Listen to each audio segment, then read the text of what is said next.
those non-motivated people will drain your energy so much that you be like, man, this is life.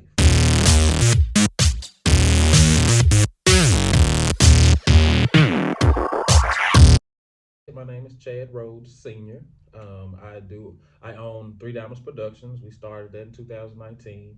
Imperial Cleaning Services a couple years back before that, 2017, and the bus. We started the party bus, roofless top party bus, 2021. So those are my three babies, three businesses that I run right now. Okay. What gave you a passion for becoming a business owner?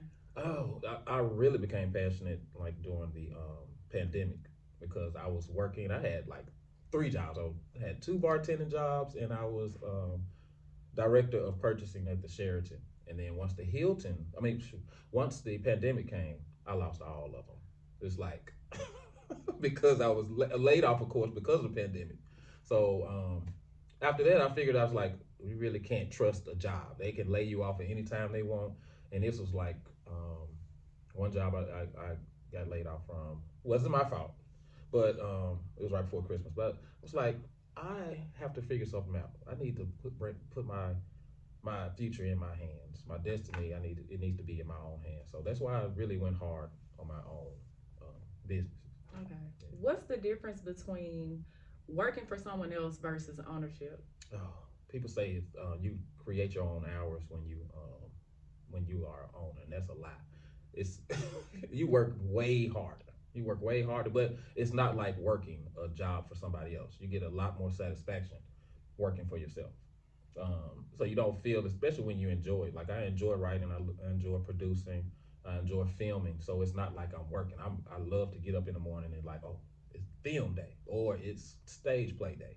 So it's not like working. I really enjoy it. I put 24 hours a day into it if I needed to. What are some of the misconceptions you feel that people have about ownership? Oh, like I said, you feel like you can create your own hours. It might be a little easier, but it's so much work because you don't have that steady paycheck. Like if you decide, I'm like I'm gonna do my own thing. Now I'm done with whatever job I was working. You know you're gonna get a check every 2 weeks or every week. You know if you do the hours are coming in. You're gonna get paid for it. It's not the same when you own your own. It's like you can do 15 hours a day and not get a dime for it. Like most businesses won't make any money in the first year or two. So you have to continue. You have to be strong, and you have to have a plan. You know, just don't go out there and be like, okay, what am I gonna do now? No, don't quit your job and say now I'm ready to do something else. No, gotta have a plan. Don't just jump out there and just think that it's just gonna come to you easy. Be ready for a little hard work, a little blood, sweat, and tears. But I promise you, at the end of the day, you're gonna appreciate it way more. Okay. So I see that Chad has on this shirt that says "Frenemy." You guys, Chad actually has a play called "Frenemy." Uh huh. My first stage play. Okay, so we're gonna talk about the play, but we're also gonna talk about losing relationships with success. Mm-hmm. So go ahead. The friend of me. If you that's I lost some relationships. I don't know. It wasn't really due to success, but just saying what your question was. Yeah, it's two separate It's two questions. separate, but So I'll go talk with the about your play "Frenemy" and where it stemmed from, as mm-hmm. well as since we're speaking on the subject of frenemies, have you lost friends because of your success? Okay, well, starting with the friend of me. Friend of me is a true story. Like the the play is probably like 75% true, and of course the rest of it I wanted to be entertaining. So of course we added a little uh, fictional items. Um, so 2018, there was an issue with um, the mother of my child, and I had a best friend that kind of I felt like was a little betrayed me. So I was going through a lot of stuff around that time in my life, and I decided before I go crazy, I need to write about it. I was telling people the story, and they was like, "Oh my God, that sounds like a movie. That you need to write that down. You need to." I was like, "Okay, is that interesting? My life is it?" It's like, "Oh my God!" So I started writing, and it was like therapy for me. So instead of me going crazy and losing my mind, I was like every night I would go home and I would write about my story from beginning to the end. And it took me about 3 or 4 months, and friend of me came alive. Um, so yeah, that was my first baby. Losing friends, um, due to success. I don't know if I've necessarily lost a friend, but you can tell how people kind of approach you when they see you doing a lot of stuff. A lot of people don't like to see that.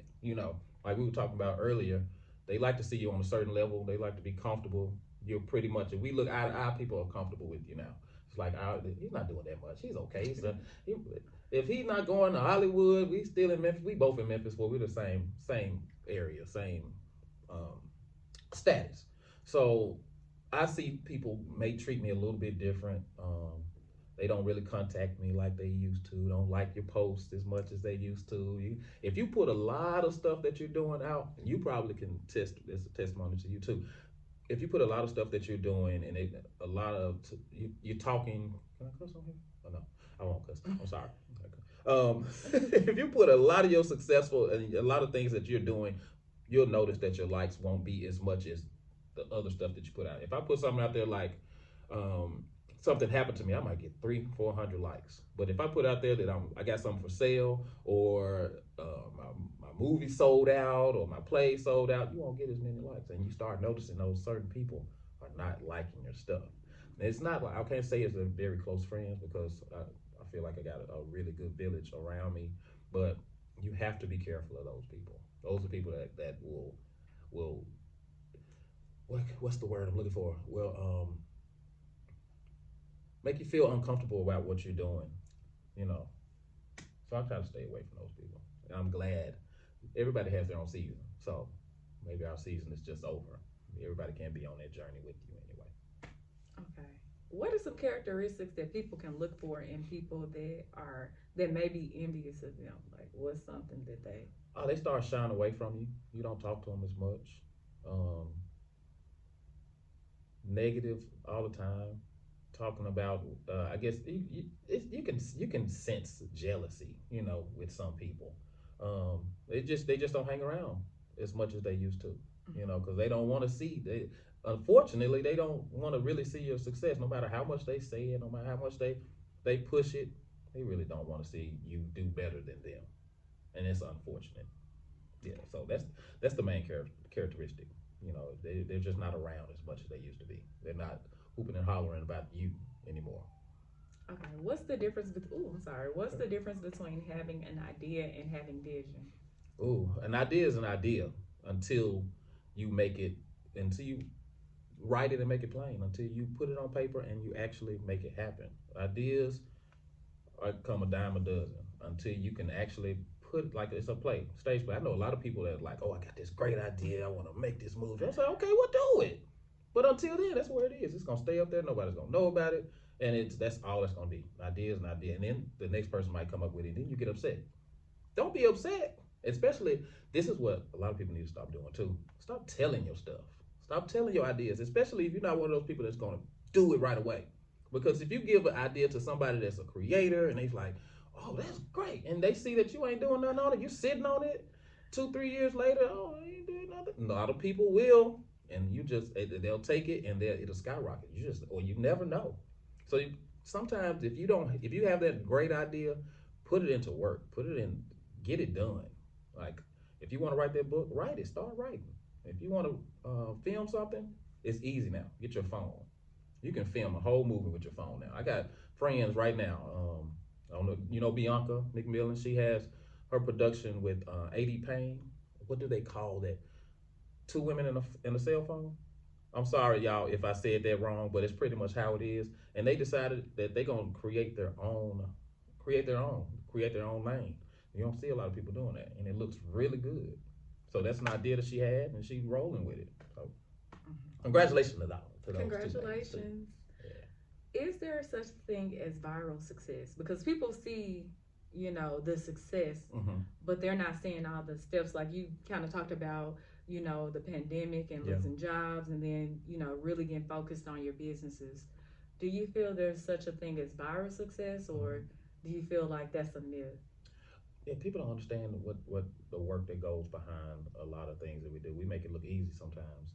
You see the stuff that we put on stage. You don't see the hours of arguing, sometimes going back and forth, people calling off, not coming to rehearsal, missing lines. it's a lot of things that can happen in the process of you producing something, and people don't see the hard work that you put in. It's blood, sweat, and tears. It's late nights. It's you work full time jobs. Most of us work full time jobs. We ain't made it like where we want to be yet. So yeah, I think the viral success, I can see it. It's a people can see. That's it. It's just a visual thing to me. The successful. Lost for words. Sometimes I can talk too much and just lose myself. But yeah, I can see viral success. Yeah, I agree with it. Okay, so you do feel like it propels you I forward. think nowadays it can. It can. Boy, what would you look at me like that? No, Tell me I'm just. what you think now. Hey, Your question. That's your question now. you're interviewing me I'm on my interviewing. Yeah.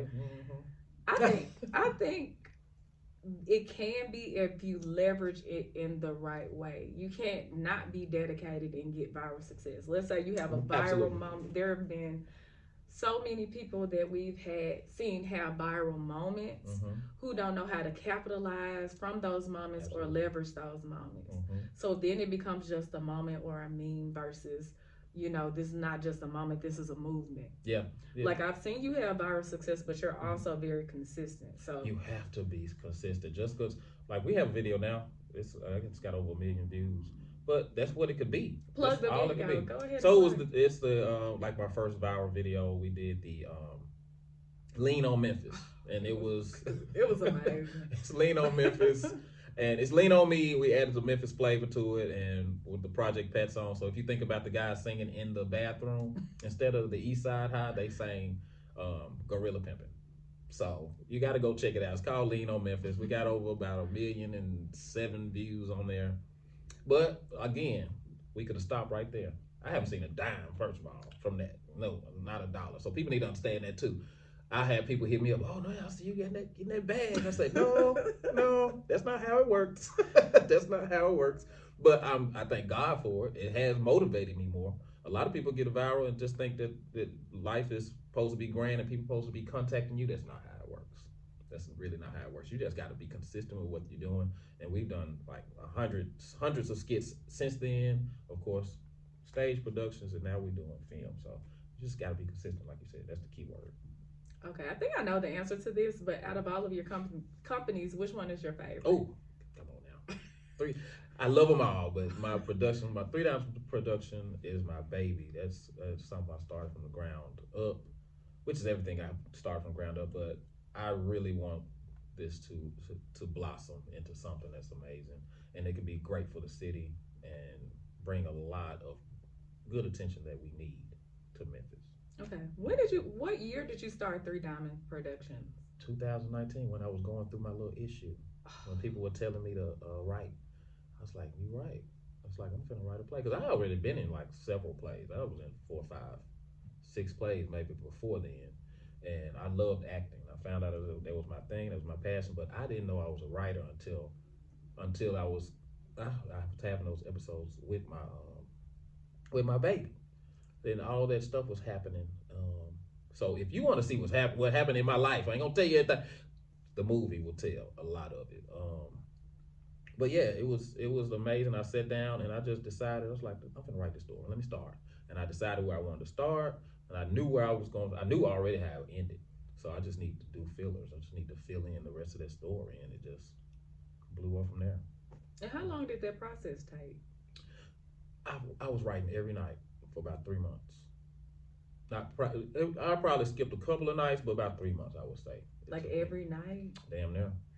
I have a goal set for myself. I'm like, okay, let me try to write 2 or 3 pages, or at least get a scene out. And sometimes it won't even be that long. Sometimes I'll just get a few lines out, and then I'll just go blank a little bit, and I'm like, I'll sit my. I wrote everything on my phone. My first play, I wrote it on my cell phone. Right. I've graduated since then, but yeah, that was. I wrote everything on my friend's balcony. I was homeless at the time when I was doing this, and I was writing this. I was living on my friend's couch, and I was working full time at the bar. And this is around the time I got laid off. So I moved out of my apartment. I was like, I asked my friends, like, yeah, man, 1 bedroom apartment. I'm gonna sleep on this couch for a few months, get myself together, and that's when I wrote it. That's when I wrote it, and it was just motivation to me. And it, again, like I said, it was therapy. Mhm. It stopped me from kind of losing my mind and going crazy, and Okay. and doing bad things. So the writing was therapy, and Mm-hmm. it really kept you grounded. Oh man, it did. It got me through. It got me through a lot because in my mind, I was in that story, so I was living it. I was living the story, and I was really enjoying writing it, and it just got me through it. And then after that, I just started writing out other stuff. I did. That's when I did my first two short films. I started writing those around the same time I was writing Frenemy. So I just fell in love with writing then. It was just, oh, I got all these great ideas. I can put them on paper and I can actually, and people actually like the stories that I write. So let me continue doing it. Let me be more consistent. Let me go in different levels. So I just try to beat myself every time. I just try to do better on every production that I do or project. Okay. We kind of talked about this off camera, like behind the scenes. Mm-hmm. What are some things, because I did have a mass comm teacher that said whatever can go wrong will go wrong. Absolutely. What are some things behind the scenes that people don't see, that you've seen before the production actually airs, that you're like, why is this going Well, on? just going to live productions, period. Stuff happens at every show I've done. But you won't see it, and you're not supposed to. You're not supposed to know if I miss my lines. I'm supposed to keep going. You're not supposed to know if a cue didn't come on, or the doorbell didn't ring, or we arguing in the back because somebody didn't hit their cue right or didn't get out right, or the sound's not working. I had my last show for Frenemy that we did was at Paranormal, and the mics sucked. We were going in and out. People couldn't hear us in the back. We had to scream. We were yelling, and it was like, I ain't gonna say nothing bad about the venue, but we had some issues with the venue, and that made me regret doing it that last time too. We had a nice turnout. We didn't sell out, but had a really nice turnout, and people still enjoyed the show. But it was a struggle. I was back there kicking walls and ready to. I had to. This is the only time I've done this. I actually had to go out on stage because one of my actors' mics went out and apologize. And we redid the whole scene. I told him, I said, I apologize, y'all. I know y'all didn't hear that. We're gonna redo that scene again. I mean, that stood up like standing ovation. I was like, okay, I didn't know I was gonna get that, but around us, because I was so mad. I was running over there to the sound guy. I was like, what is going on, bro? You're killing me right now. So yeah, live productions, anything can happen. Behind the scenes, people don't know that, but we make it look easy. But we make it look easy because we put the work in. It's sometimes it's 3 months of rehearsals when you're doing a stage play. It's not like a movie. Like a movie, you don't really rehearse that much. A movie, you get on the screen and you hit those lines and it's cut. You don't get a cut in stage plays. You got to know all your lines when it's time to know them. It's no starting over. It's no let me do that again. You can't have that. You got to keep going. So it's a lot of work.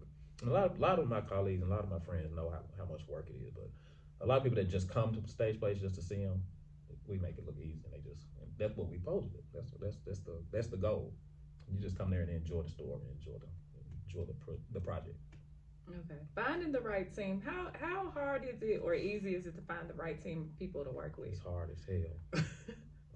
It's hard, and I've been blessed with the team I have right now, and I'm still building it. And God just brings people to you.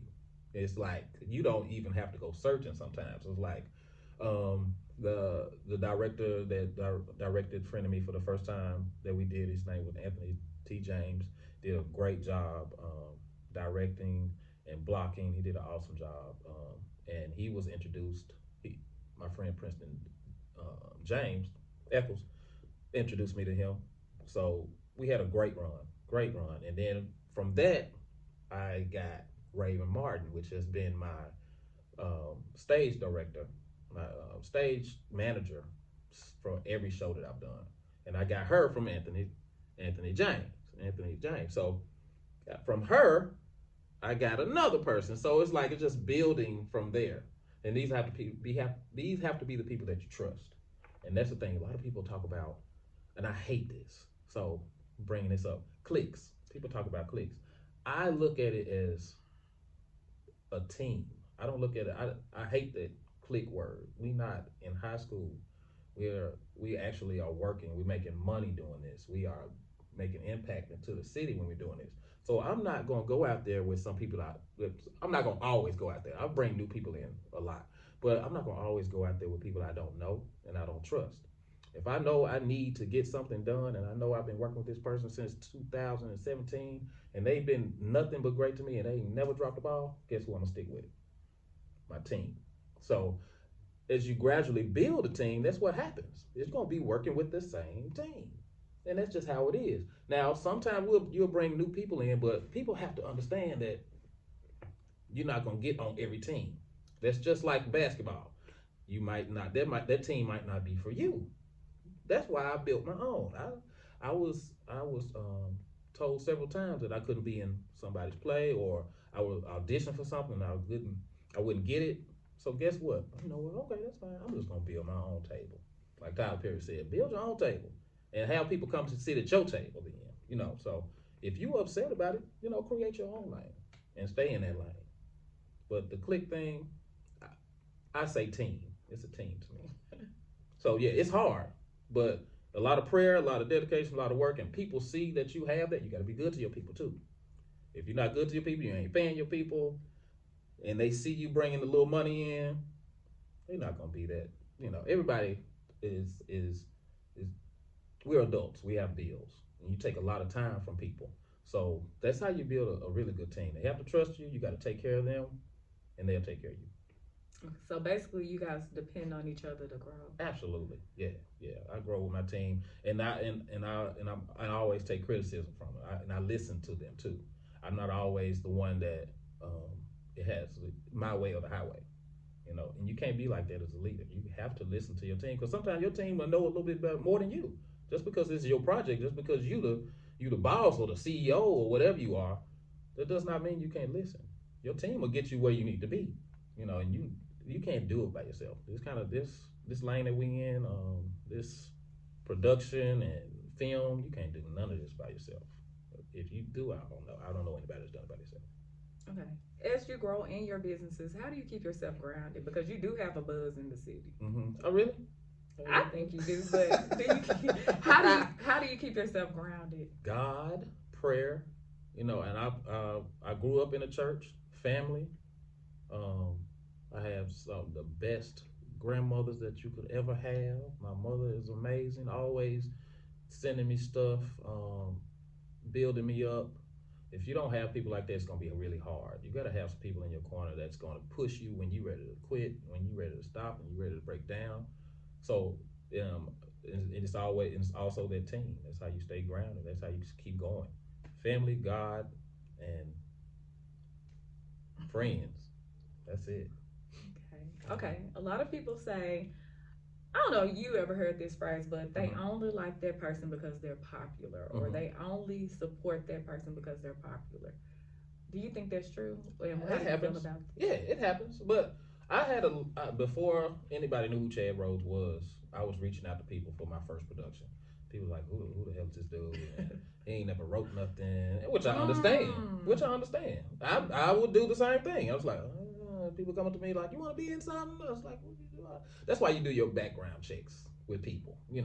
But yeah, until you really start making a name for yourself, people won't really be attracted to you, or they won't navigate towards you until you start making a little buzz. But you do have those people that will give you a chance, give you an opportunity, and I got. That's why I'm sticking with the people I have now, because they gave me they trusted me in the beginning before I was doing anything, before I put my first production on stage. We didn't know how good it was going to be. They didn't know, but they read the script and then they started believing in me a little bit. So you got to have those people that actually believe in you and to go 100 miles for you. Do you feel like popularity can be cultivated? Like it's something that you can do the groundwork and build popularity? Most of the time, I mean, that's how it happened with me.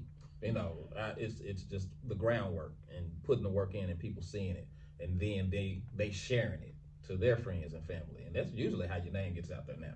It's easy. I think we got it easier than a lot of people did back in 15, 20 years ago, before social media. We got it. We have to take advantage of social media now. It's free. Like before then, I don't know how they did it. You had to get on the ground, flyers, put it in a newspaper. You gotta buy television ads, radio ads. You don't have to do that anymore. You know, you can put $50 on Facebook and you can get it out to 5,000 people. You know, you just gotta think. You got to think about the marketing, and that's how you gain that popularity as well. That's how people get to know you. You gotta put money into your projects. You gotta put, um, yeah, money is a huge thing too. But you have to put that in there. You got they see it, and then once they see it and they see you consistent, that's usually how that popularity works out too. Okay. How do you get people to believe in you if you're not popular? You got to show them. It's all about, what can you show me? What are you doing out here? Again, go with the consistency. Um, if you're not popular, you got to put yourself out there. Let people go to all the auditions that you can go to. If you just an actor, if you just an actor, let that director and that writer, every time they have something, be in. I got people in my inbox all the time. And the people that are consistent in my inbox, I normally like, okay, let's give this person an opportunity. You gotta push. No, don't get on the person's nerves, but let them know you out there and you hungry and you ready to rock, you ready to work. And when people see that and they see that you're treating your people right, I think that's a huge thing. Okay, so you talked about not annoying the person. Mm-hmm. How do you stay consistent without being annoying? Like, what's the difference? Like, what is annoyingly in your face look like versus, oh, this person is consistent? Okay, so if we talked already, let's say you send me email, you send me a DM, and we've talked about, um, okay, we're gonna put you in the next project, or we're gonna give you an audition, or anything like that. Let it go for a little minute. Every day or once a week, you're like, oh, I don't want to be in this, I want to be in that. That can be a little aggravating. Once you put it out there that you're interested, and that person is interested in you, it's gonna happen. But you can do that with there's a lot of good writers and directors here in Memphis that people can reach out to. You don't always have to reach out to the same person. Start somewhere where if that person not giving you opportunity, you have to understand, like, okay, I done sent this person multiple DMs. I don't know. They look like they've seen it. You can tell when somebody reads it. So if you see they've read it and they not, this is me. This is how I would be. Because I've reached out to people like recently, and like, I want to work with you, or some big wigs, and I see that I'm not getting a response. Move on. You know, don't take it personal, because sometimes that person is busy. I'm busy. I got family things going on. Sometimes it's just not personal. It's not you. It's not a great time. You know, but once you put yourself out there, just kind of let it go for a minute, and we'll get to you. Okay, so kind of spoke on that, but let's speak about people who do all that and still don't show up. Like, have you ever had cases where someone has has begged you for an opportunity and then they didn't show up? And what did you do about, like, how did you? People will beg you for opportunity, and you won't have that exact opportunity that they want. So I've had people come on my team as background workers, as a person that comes in and does the leg work in the back of the production, as a stage manager, stage hand, sound, cues, all that stuff. So I've had people come to me like, I'll tell them, I'm like, well, all the main roles are taken. Love to have you on the team though, just so you can learn and get to know my business, my company, and then we can kind of push you into maybe a role and develop you a little bit. If we don't think you're ready to be on stage, we'll help you develop a little bit. But some people are not. They want to be straight out there. They want to get out there and think that they know it all. Sometimes you don't. I don't know it all. I definitely don't. But sometimes you just have to bite that bullet a little bit if you really want to be successful and you want to learn.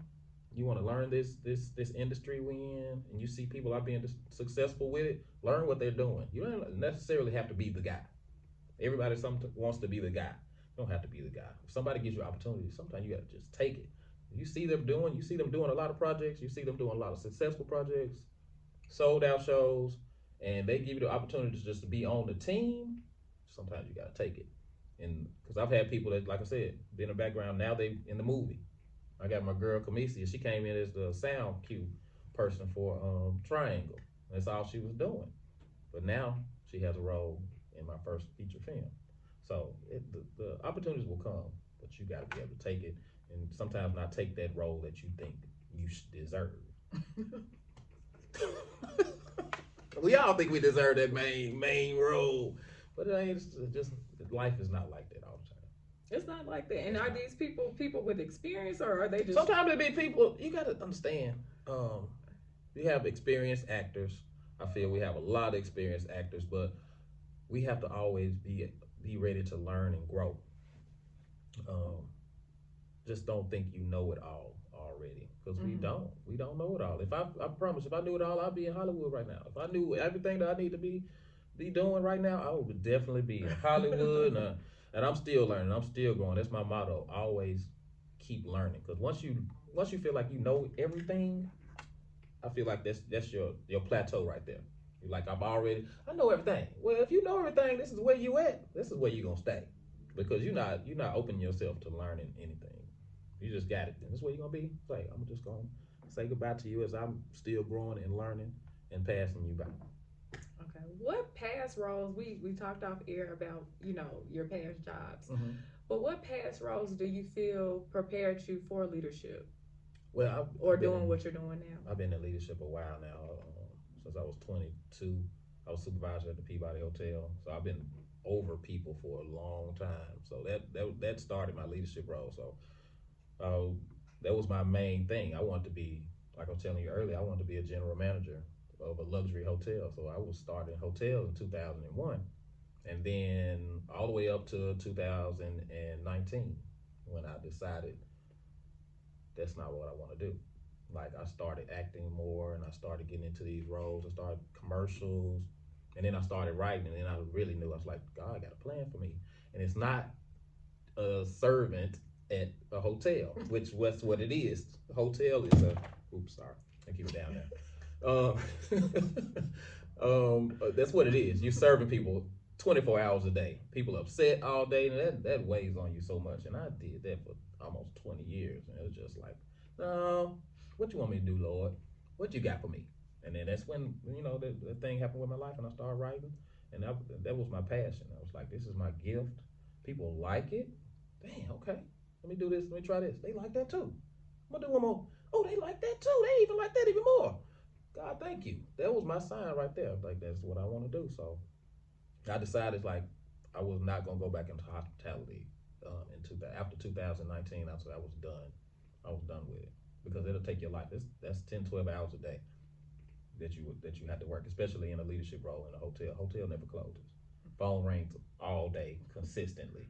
So I made a decision, and then God's been good ever since. Okay, we talked about college. So you Mm-hmm. went to Lamont on. I went to Lamar. What was your major? Computer science. Really?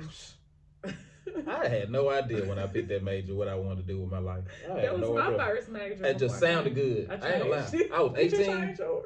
Yeah, gosh. I went. Well, yeah. I was when I graduated high school. I was 17, and computers was a big thing then. So it's like, okay, it was really it nowhere near where we are now. It wasn't no when was it? 96. There was no Facebook. There was none of that.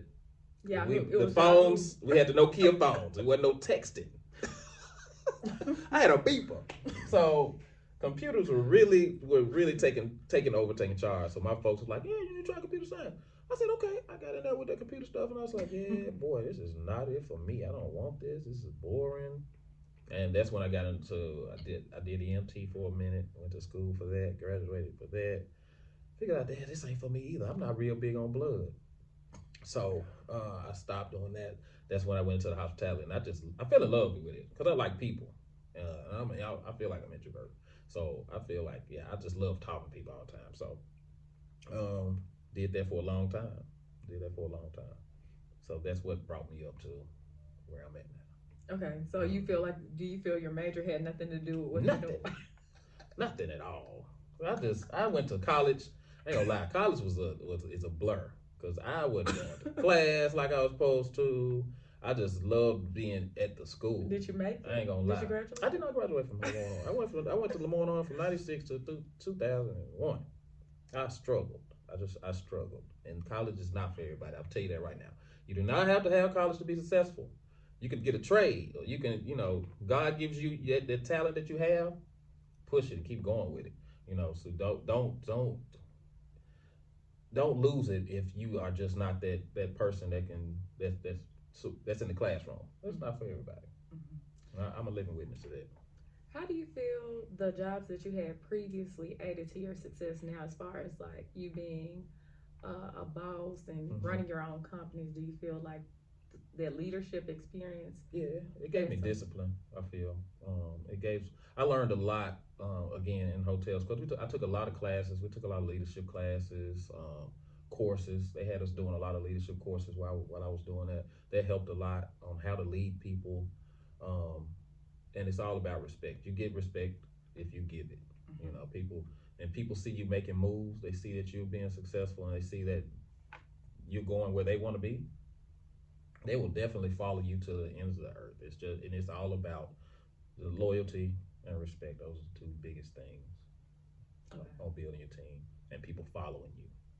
Okay. What do you feel is the difference between somebody that doesn't have that leadership experience and they're starting a business Mm-hmm. versus somebody that does have leadership experience? And you got to have it. If you plan on having people on your team, um, and you plan on doing something, let's say a stage play, just because you're a great writer does not make you a great leader. You can write something down and try to produce it, but if you produce it and the team is not fully behind you, it's not going to be what you want it to be. You got to have the people believing in the project that you have, and they need to believe in you at the same time. If they don't and they don't respect you and you don't know how to talk to your people, that's you're not a leader at that point. You're trying to be a dictator, and that doesn't work in the industry that we're in. Now I know Hollywood is maybe a whole nother different beast, but when you're talking about lower budget things like what we're doing, your people have to respect you because of course you're not paying them top dollar. They still got full-time jobs they got to go to. So you asking them to get a lot of their time, and you might not be paying them as much, and sometimes you're not paying them at all. Some people will be behind you so much that they not don't ask for pay. You know, I have people that I wasn't able to pay, you know, at some points, and they but still the respect was there, and they saw the vision. They saw the same vision. They saw where I was going. They saw where I wanted to go. 100, they were 100% behind me. So that's the difference between a leader. A leader gets that respect, demands that respect, and gives it at the same time. If you're not that leader, it's gonna be hard to be successful. If you ask me, honestly, I don't think you get a lot of people that are not. If you're not a born leader, it's some things. If it's not in you, it's not in you. You know, it's God given sometimes. Okay. Chad, did you have anything you'd like to plug? Ooh, Any new productions? Anything you got coming up? yeah. So next weekend we start filming Frenemy the movie, my very first stage play. So we start filming that next week. I have teamed up with Jason Martin, which is an awesome director, great writer, producer as well. He'll be co-directing. He's the executive producer on this project as well.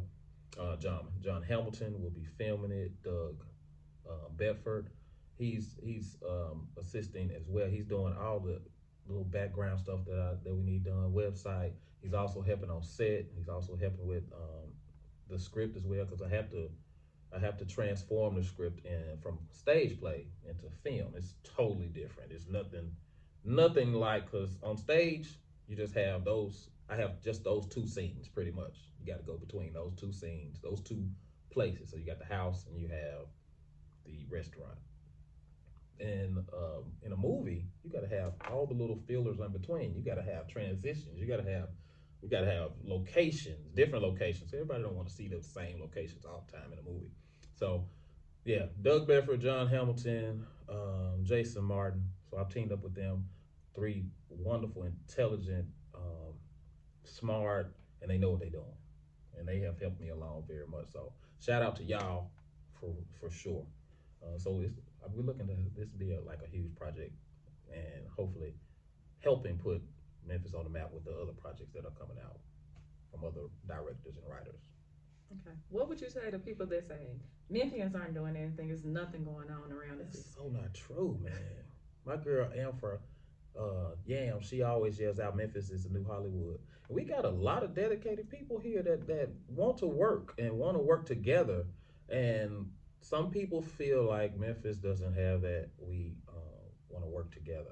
I think that's not true. You just got to find that person that you are comfortable to work with. Sometimes it's just not those people that you've tried to work with. That's go move on. That's not your people. That's not your team. But that doesn't mean that Memphis doesn't want to work together. I feel like Memphis, we have so much talent now, and we're gonna be proving that hopefully soon. We're gonna be doing a little mixer as well, November 18th. Teaming up with um, Princeton James, Steve Brown, a few other writers, and we're gonna have like a little mixer, November 18th. You need to come. You should be there. What So time? I'll let you know. Okay. I think it's like 1 to 4. It'd be like a little day party. We're still working on it, but now that since I'm talking about it, if this comes out before that, love to see you there.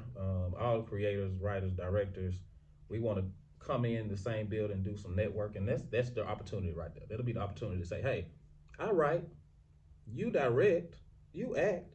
Let's do something. Let's work. We never worked together.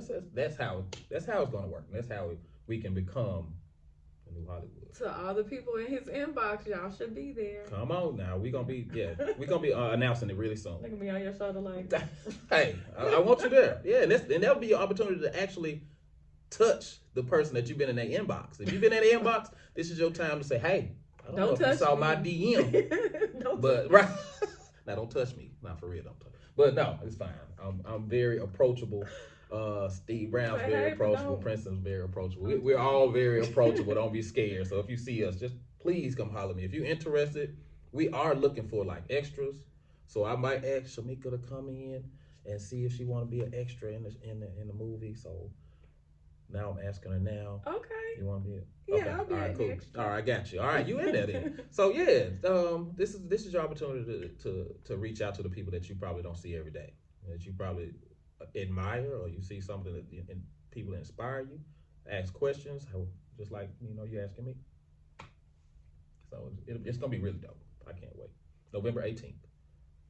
That's it. Okay, so how do you stay so consistent, like with all the stuff you have going? Because you have, like, how do you stay so consistent with every single thing you have going on? I gotta stay motivated because I have a goal and a plan. I want to be able to say my kids are set. I want to be able to say my family is set, and it's also that village that I have behind me as well. You got to have friends that are on the same level as you mentally. I got a bunch of friends that are talented, that are go-getters. They create their own lane, and those are the people I want to have in my life. Because if you got those people that want to hang on the street, if you have those people that just want to sell dope all day long, if you have those people that want to just do a 9 to 5, that's the people that you're around, that's what you're going to see, and that's what you're going to get. Get away from that if that's not what you want. If that's not what you want, go to the people that are got the same mindset as you. Go to the people that are writing just like you. Go to people that are interested in acting just like you, that are staying motivated. Because those non-motivated people will drain your energy so much that you be like, man, this is life. This is life. This is what I want. This is what they doing it. I guess I can make it too. I guess I can do my 9 to 5 and retire, get my pension. They'll wear me out till I'm 70 years old. Now I'm retired. I'm tired. I don't want to go do nothing now. And that's not where I want to be. So those are the people that I keep in my circle. That's the team that I have. I feel. Yeah. It takes a village. Okay. So, walking away from your job. I know you walked away due to the pandemic, but was it already on your spirit to leave? And when do you know it's time to leave a job? Oh, I think it's different for everybody. Like I said, with the hotel, unfortunately, I was laid off, and I decided it's like I just thought about it. It's like this take the majority of my life. I can't do productions if I'm working 10, 12 hours a day. I can't go to rehearsal if I'm working 10, 12 hours a day. If I'm working Saturdays, Sundays, every weekend, it's just that was my life. That's how I took care of my kids. That's how I paid all my bills. That's all I knew at that time. So it was scary when I decided, but it's a decision that you just got to pray about it. And I believe God gives you signs, and you gotta listen to Him. If you don't, now God will hit you with a stop sign, you'll still be like, Lord, give me a sign. I done hit you with 2 stop signs. You still ain't stopped yet. We don't listen. So you just gotta listen. You gotta pray and work, and the decision will come to you. I think everybody's is different, but that's how it happened to me. That's how it happened to me. God gave me a sign. He said, I'm gonna take this job away from you, and we'll see what you're gonna do now. And that was my decision. And he has taken care of me since then. There'll be times where I won't have like a production coming, and I won't have a certain amount of money for to pay this person. I gotta have lights. I gotta have sound, and God comes through.